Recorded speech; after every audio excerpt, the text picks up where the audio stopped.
Today we are doing Vodcast number 19. We're covering section 6.4, which talks about in-viscid flow.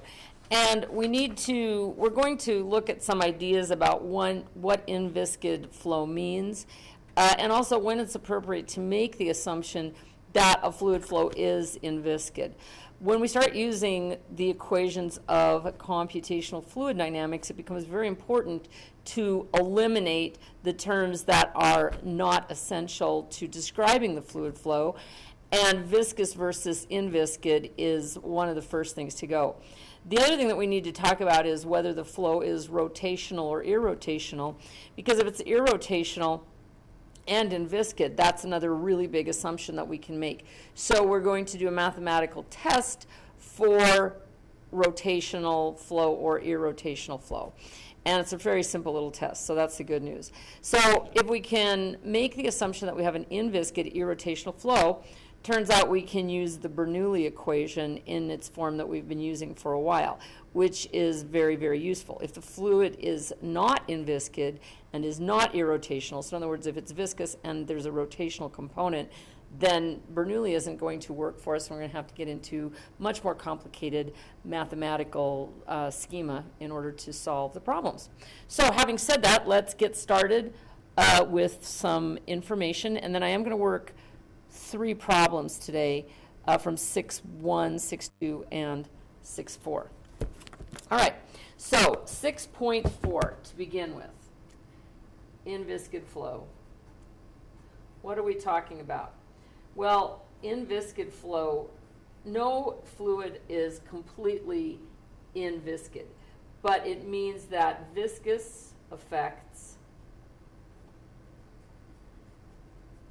are negligible.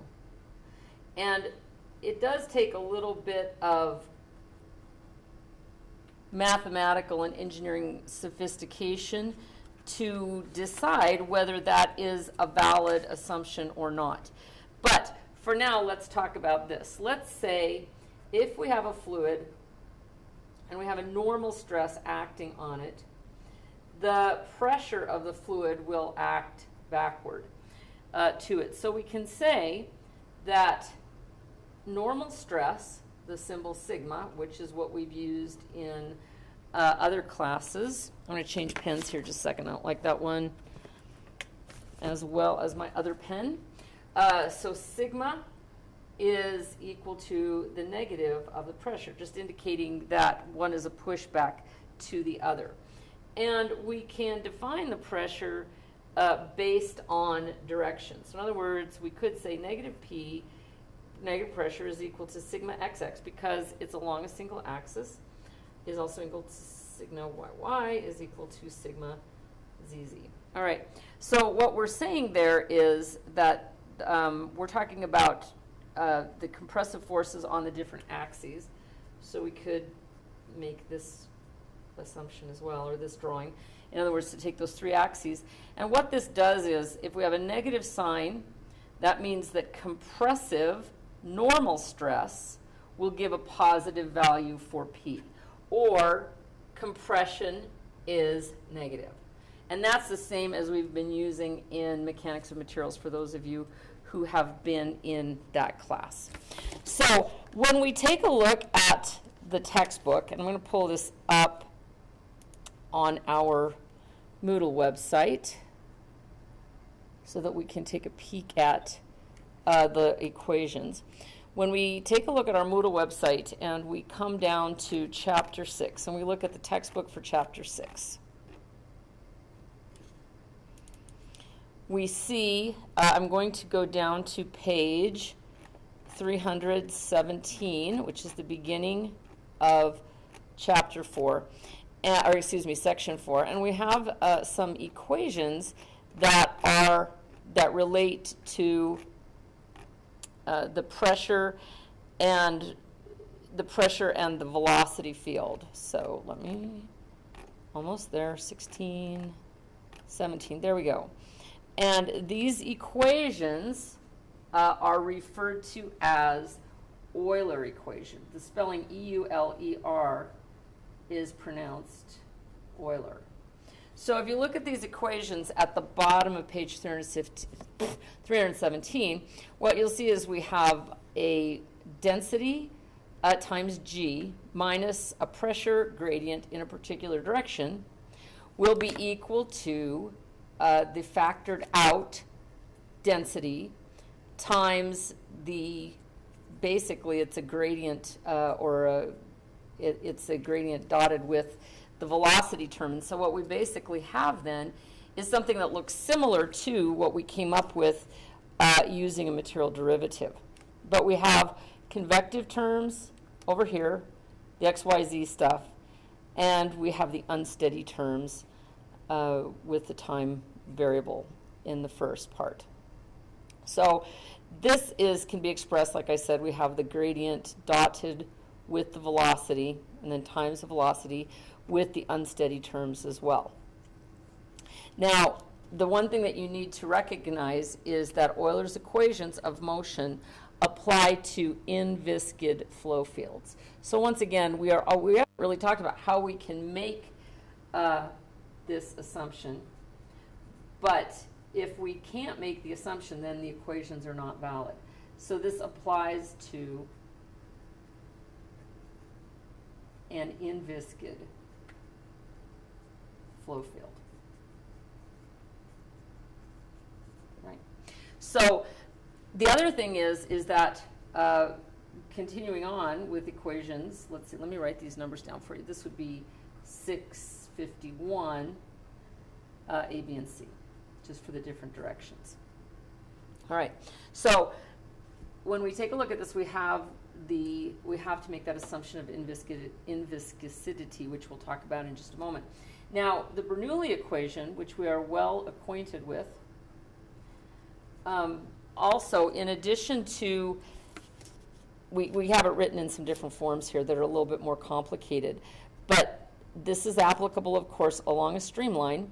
And if we go through the math, what we find is we come down to an integral that is the dp over rho, and then the energy terms being equal to a constant. And we come down, and when we get to equation 657, in your textbook, we come to a very familiar form of the Bernoulli equation. Now, in addition to being inviscid, Bernoulli requires it to be any fluid that we analyze using the Bernoulli equation has to be inviscid, and it also has to be incompressible. Now, if that's not the case, then we can't use the Bernoulli equation. So that would suggest that we can use the Euler equation for compressible fluids as long as they are inviscid. But we can only use the Bernoulli equation when we are talking about a fluid that is both inviscid and incompressible, and that type of a fluid is referred to as ideal. Now, that's similar to the idea that we had with an ideal gas. It's not the same ideas or the same things that make a fluid ideal, because we're not talking about that PV over T relationship. However, what we're talking about is the kind of a fluid that is flowing in a way that is unimpeded by compressibility and is unimpeded by viscosity. So if the viscosity is ignorable or negligible, and if the fluid is essentially incompressible, then it is termed an ideal fluid. But in general, Bernoulli can only be used for fluids that are inviscid, steady, another thing, we can't have those time effects, incompressible, and the way we've derived it here is along a streamline. So Bernoulli is highly useful and highly applicable to a lot of fluids as they really exist. However, it is not applicable to all fluids, and if you use it in manners that it's not intended to, you will not get valid answers. So I'm going to flip over here to page 321 of your textbook to talk a little bit about this idea of what fluid regimes look like and kind of what we're talking about here. If you have a fluid that approaches a body that is in the streamline, or that's in the path, I guess I would say, of the fluid, there will be a region prior to the object. So in other words, the fluid is moving like this, right? And prior to its encountering the obstruction or the object in the fluid flow, you will have an inviscid irrotational flow region. What happens when the fluid is forced to move around this body is you'll have a boundary layer, and in this boundary layer, the layer of fluid very, very close to the object in the fluid flow, the viscous effects become very important. So you cannot use Euler's equation, you cannot use Bernoulli equation to model exactly what's going on here. After you get behind the object, when you're downstream from the obstruction, there's a separation where you get little, this is just indicating kind of an unknown fluid regime. It's not necessarily turbulent, we'll talk about that a little bit later on, but there are unpredictable fluid behavior changes that occur immediately downstream from the obstruction. And then when you pass through some area, some distance behind or downstream of the object, you'll get into the wake, and at this point you'll have an inviscid irrotational flow again, if it was inviscid and irrotational to begin with. So if you flow through a channel and you have a uniform entrance velocity into the channel, this could be a tube, this could be a capillary, this could be a pipe. Around the boundaries, you'll have a viscous region, once again, where we cannot consider the flow to be inviscid. But in the middle, you'll have sort of a viscous area, or an inviscid area. And so in that area, you can use the assumptions of the Bernoulli equation, or you can use the Bernoulli equation or the Euler equations to govern the description of the fluid flow in that region. Now, after you exit, or after some period of time in the channel, you'll have this fully developed flow region where most of the time, if everything's laminar and everything, the viscosity works the way that it is, you'll have a zero velocity at the edge where the boundary of the fluid, where the little outside lamina of the fluid is in contact with the surface, and then you'll have a parabolic shape where the fluid flow noses out. In the center it will be a maximum, and this shape will be a parabola. So you can easily describe a lot of fluid flows if you are aware of that kind of an idea. So in other words, when we talk about inviscid flow, we may not be talking about a fluid that has a significantly small viscosity.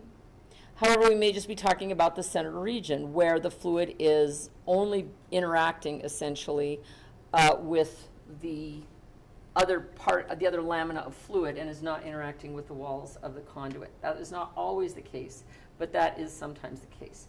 So, in general, inviscid flows, or let's just say inviscid fluids, are not subjected to shearing stresses.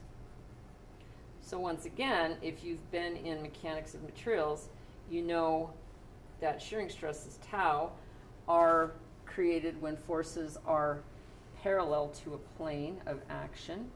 And you can see that this is indeed the case when you have a fluid boundary layer, in contact with a conduit. So it's quite likely that we may not be talking about an entire fluid regime, but that we can use the Bernoulli equation or the Euler equations to govern the idea of the flow in the middle of the channel. And maybe we couldn't at the edge, but we can still get some good information about that. All right. Now, another idea that we've talked about irrotational flow. And the test for irrotational flow is that omega, whatever that vector has to be, has to be equal to 0, doesn't it? Now, if you think about this, if we have planar flow, so if the flow is in the xy direction, which we can define in the plane of the board, that means that omega, which is the cross product, is going to be all in the z direction. So taking that simplifying assumption, we determine that, and we talked about this on the first vodcast, on vodcast number 18, that omega z then would be equal to 1/2 times del v del x minus del u del y, right, where u is the velocity component in the x direction, v is the velocity component in the y direction. So we take the changes with respect to the opposite variable, and in order for it to be irrotational, what does that value have to be? Well, it has to be equal to 0. So this is actually the test for rotational behavior. The test is then, if you look at this equation, the half would factor out. So del v over del v del x minus del u del y has to be equal to 0, or del v del x must be equal to del u del y for irrotational two-dimensional flow. So this is actually the test that you can do to decide if the flow is irrotational or not. All right. So then we're going to continue on and talk about this idea, and we're going to talk about something called the velocity potential. Now, the little YouTube clip that I gave you from Berkeley talked about the velocity potential and the relationship between velocity potential and stream function.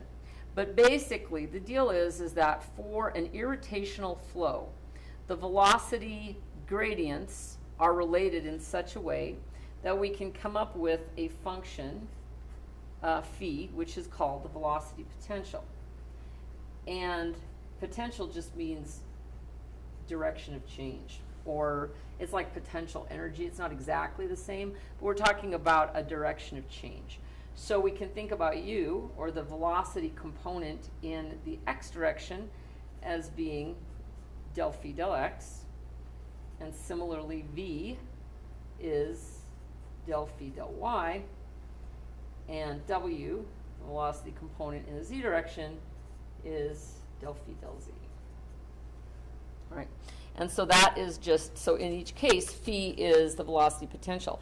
Now the deal is, when you integrate this, when you separate and you have u del x is equal to del phi, and you integrate, since you're doing it with respect to x, you're going to come up with some sort of a function in y and z. Similarly here, you're going to come up with some function in x and z, and here you'll come up with some function in x and y instead of a constant of integration. So that's just something to keep in mind.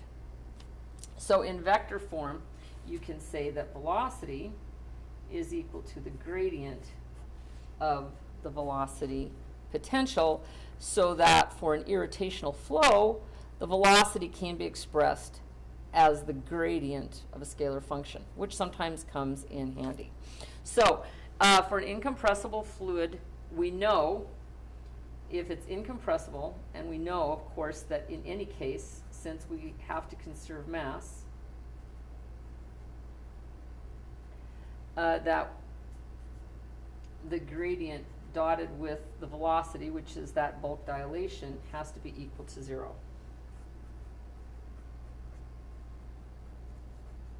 We discussed this on the last podcast as well. There are a lot of terms, I understand that, so it can be a little bit interesting to keep everything straight. So what that means then is that if we have an incompressible irrotational flow,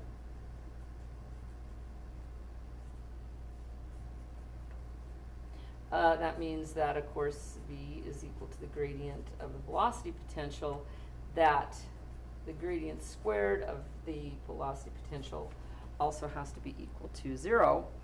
And continuing with that thought, the gradient operator is going to be the dot product del of that. And if you've had differential equation, you may recognize that as being a Laplacian operator.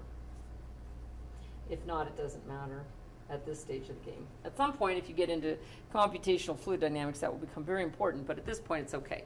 So if we write that out in Cartesian coordinates, then we can just say that del squared phi x squared plus del squared phi del y squared plus del squared phi over del z squared is equal to 0. And that arises, this comes up in a lot of different places, and it's just referred to as Laplace's equation.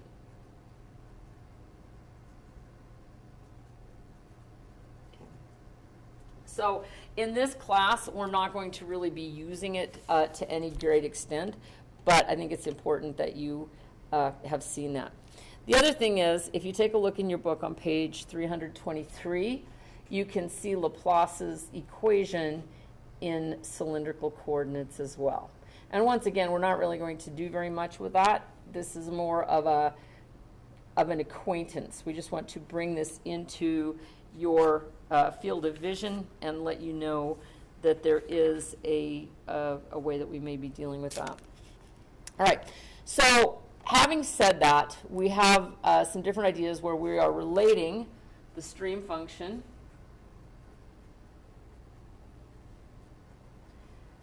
to the velocity potential, and that they appear in Laplace's equation. We've also talked about Euler's equation, and we've talked about what the meaning and what the test is for irrotational flow. So at this point, I think it would be a good idea to work some problems. This actually ends the conversation for section 6.4. And so the next thing I'd like to do is to work a few problems.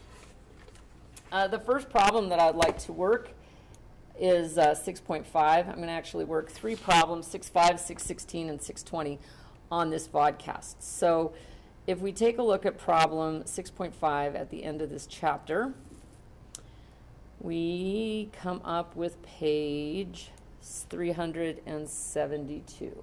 So here on page 372, if we take a look at problem 6.5, it asks us to determine an expression for the vorticity of the flow field described by this vector, v is equal to negative xy to the third I, that would be my u, right? And plus y to the fourth j. So y to the fourth is my v.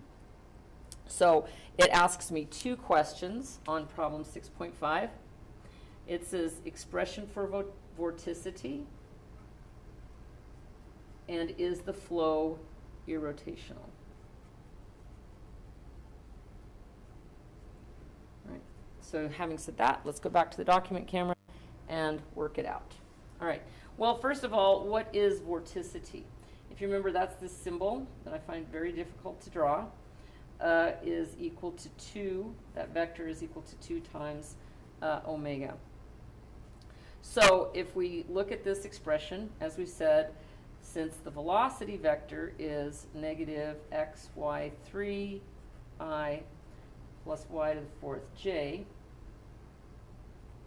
that means that u, the velocity component in the x direction, is the is the part of the x vector, which is going to be negative xy to the third, excuse me, and v is going to be y to the fourth. All right, so to find those things, I am going to, hang on just a second, I had a visitor to my classroom, so I'm going to finish this problem. It'll take like 5 minutes, and then I will create a new vodcast so that I can stop and do the next one. All right, so we've got our equations there. We have our components. And so the first thing that we need to do is to set up what is Wx, what is Wy, and what is Wz. In order to be irrotational, we're going to have everything equal to this. So we're going to go, that's going to be 1/2 times del W, del Y, minus del V, del Z.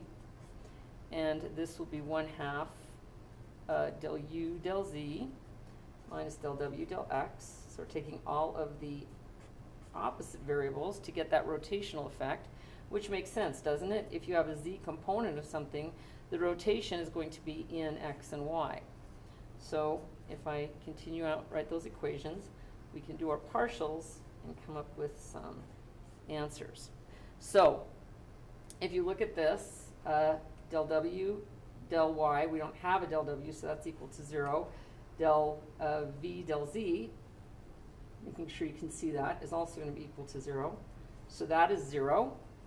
Over here, when we do this, we're going to take our del u, del z, which is 0, del w, del x, which is also 0, because there is nothing there.